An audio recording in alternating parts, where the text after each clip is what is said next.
गुरु ने तो ज्ञान दिया तो तीन बातें कही, सेवा करना, सिमरन करना और सत्संग करना। सत्संग करना, दौड़ दौड़ के सत्संग करना, दौड़ दौड़ के कहीं सत्संग होती, दौड़ दौड़ कर कहीं सत्संग होती। भजन बोल दिया सत्संग हो गई, भजन बोलना कहीं सत्संग होती। विचार कर दिया तो सत्संग हो गई, विचार करना क्या सत्संग होती है?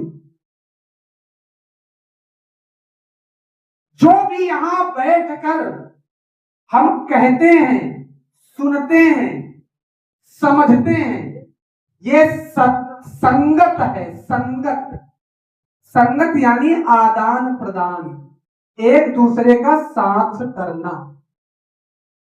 फिर कहते सत्संग क्या है? तो महात्माओं ने कहा सत माने शाश्वत और संग माने साथ। जो शाश्वत का संग कर देता। और शाश्वत क्या है? सिर्फ निराकार। अगर कि ये हमारे घट में घर कर गया, अगर हमारा मन इससे लगा हुआ है, हम कह तो रहे हैं तू निरंकार, तू निरंकार, तू निरंकार, तू निरंकार, तू निरंकार, क्या हुआ?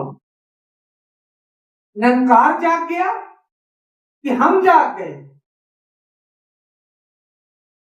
अगर कोई एक जाग गया तब तो बात बनने वाली है, और अगर सिर्फ तू निरंकार, तू निरंकार, तू निरंकार, तो क्या फर्क है भैया? पहले भी तो राम राम राम राम राम कह रहे थे, पहले भी तो राधे राधे राधे राधे कह रहे थे, पहले भी तो ओम नमः शिवाय कह रहे थे। अरे उसमें इसमें क्या अंतर है? अंतर सिर्फ एक ज्ञान का है, सिर्फ एक वचन का है कि हमने गुरु के वचन को समझा है कि नहीं समझा है, हमने गुरु के वचन को माना है कि नहीं माना है। सामने लिखा है एक को जानो, एक को मानो और फिर एक हो। एक को जान लिया मुबारक है, ये सामने खड़ा है। एक को मानना भी आए, और एक को मानने के लिए हमें गुरु के वचनों को मानना पड़ेगा। और ऐसे नहीं ज्यों का त्यों मानना पड़ेगा, ऐसा नहीं कि चलो खीर बनाने के लिए कहा है तो खीर बना लिया, उसमें दूध पड़ा, चीनी पड़ी, बन के तैयार हो गई, तो सामने से कोई महात्मा आया, कहते महाराज खीर बन गई? कहते हाँ बन गई। कहते महाराज इसमें नारियल नहीं पड़ा। कहते अच्छा, लो भाई नारियल पड़ गया। थोड़ा समय गुजरा, कोई और महात्मा कहा खीर बन गई? कहते हाँ बन गई। कहते दिखाओ, दिखाया, कहते थोड़ा काजू भी पड़ जाता तो और आनंद आ जाता, काजू भी पड़ गया। थोड़ा समय गुजरा, महात्मा दूसरा आ गया, कहते खीर बन गई? कहते हाँ बन गई। कहते दिखाओ, दिखाई, कहते हमारा सब कुछ तो पड़ गया, अभी बादाम बाकी। तो शास्त्र में कहीं ऐसा तो नहीं है हम एक दूसरे में नुक्ताचीनी करने के चक्कर में इसके वचन को भूल गए। करने क्या आए थे और करने क्या लग गए।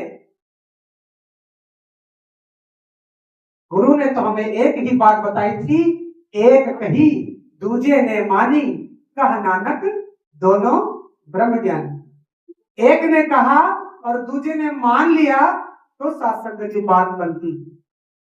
लेकिन कहीं ऐसा ना हो जाए कि हम बात मनवाने वाले बन जाए, मानने वाले ना बने। तो हमें मानने वाला बनना। जब हम मानने वाले बनेंगे तभी हम सच्चे माने में गुरु के वचनों को मान पाएंगे, मानने वाले को पाएंगे। आगे क्या कहना है? गुरु का पहला वचन ये आया, यही प्रभु निरंकार है, दम दम पर जोड़े रहना, इससे मैं स्वीकार हूँ। शास्त्र जी प्यार से कहिए। तो फिर वही बात आगे बाबा हरदेव सिंह जी महाराज कह रहे हैं कि किसी भी परिस्थिति में, जैसी भी हो परिस्थिति, एक सी रहे मनो स्थिति। कैसी भी स्थिति हो, इस एक परमपिता परमात्मा में अपने मन की तार को जोड़े रखना। अगर इससे मन हटा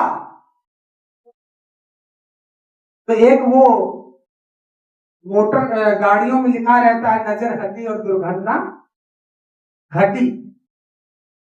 तो ये जब तक इसमें हमारी नजर रहे, ऐसा नहीं कि हमको ज्ञान मिल गया अब भजन मंडली शुरू हो गई, कभी विचार शुरू हो गए तो हमारा सब कुछ हो गया। यही निरंकारी मिशन का उद्देश्य है। भजन गाना, विचार करना, संगतें करना, दौड़ दौड़ कर महात्माओं की सेवा करना, ये निरंकारी मिशन का उद्देश्य नहीं है। निरंकारी मिशन का उद्देश्य है कि जो ये ज्ञान, ऊंचा सूचा ज्ञान गुरु की कृपा से आपको मिला है, इसे अपने जीवन में धारण करना, इसमें रच जाना है, बस जाना है, रम जाना। और जब तक ऐसा नहीं होगा तब तक जो आनंद हम प्राप्त करना चाहते हैं, जिस आनंद की बात जग करता है, जिस सुख की बात संसार कर रहा है, जिस सुख की बात हम ऐलानिया माइक पर खड़े होके कहते हैं कि आओ रब के दर्शन कर लो, पैगाम है हर इंसानानु, सतगुरु मानव बना रहा है हम जैसे हैवानानु। तो कहीं ऐसा तो नहीं है अभी हम ही ना बन पाए हो, कहीं ऐसा तो नहीं है हमारे अंदर ही अभी कमी हो। हम कह रहे हैं राम गुलाम जी गड़बड़ करते हैं। अच्छा, राम गुलाम जी से पूछा, आप महाराज जी आपको सुना है आप गड़बड़ करते हैं? कहते महाराज मैं गड़बड़ नहीं करता हूं। कहते कौन गड़बड़ करता है? कहते उधर सरजू जी बैठे ना, ये गड़बड़ करते। सरजू जी के चरणों में हाथ, महाराज आप गड़बड़ करते हो? कहते महाराज दास गड़बड़ नहीं करता है, गड़बड़ करने वाले तो बलराम जी पीछे बैठे। ऐसे करते करते करते हम जाने कितना पीछे निकल गए, लेकिन अभी गड़बड़ हमको मिली ही। शास्त्र में महात्मा उदाहरण देते हैं, समय भी काफी हो गया है लेकिन बात आई तो कहना ही पड़ेगी। शास्त्र जी दो झोलियां हमें मिली, साठ नहीं दास कहेगा, दो झोलियां मिली, एक अच्छाइयों के लिए और एक बुराइयों की। निर्देश था कि बुराइयों वाली झोली आगे रखना है और अच्छाइयों वाली झोली पीछे रखना। हमने डाल, जिसने भी देखा ईट पीछे देखा, कहता वाह कितना अच्छा इंसान है, इसके अंदर तो कोई कमी नहीं। हमने जब आगे देखा, अरे हमारे अंदर तो सारी बुराइयां ही बुराई, कोई अच्छाइयां है ही नहीं। लेकिन मन में एक सवाल आया, यार क्या बुराइयां देखते देखते मन उब गया है, मन करता है कुछ अच्छाइयां देखें। किया क्या, रात के अंधेरे में झोली पलटा, कहता कौन ये देख रहा है? झोलियां उल्टी कर ली, अच्छाइयां वाली आगे कर ली और बुराइयां वाली। अब जिसको भी जो दिख रहा है कहता इससे बुरा कोई,